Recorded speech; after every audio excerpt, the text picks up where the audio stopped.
தேங்காய் சட்னியோடு சர்வ் பண்ணுவோம். Hi friends, sambar ரவையில் khichdi செஞ்சுட்டு இந்த ரவையை வறுத்துக்கலாம்.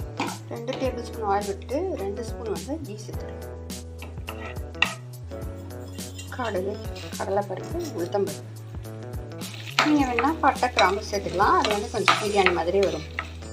வெங்காயம், காரத்துக்கு தேவையான பச்சை மிளகாய், கட் பண்ண இஞ்சி, இன்னும் வெஜிடபிள்ஸ் இருக்கோ சேர்த்துக்கலாம். பட்டாணி, கேரட்டு, பீன்ஸு, மஞ்சப்பொடி, தேவையான சால்ட், கொஞ்சம் வாட்டர் சேர்த்துக்கலாம்.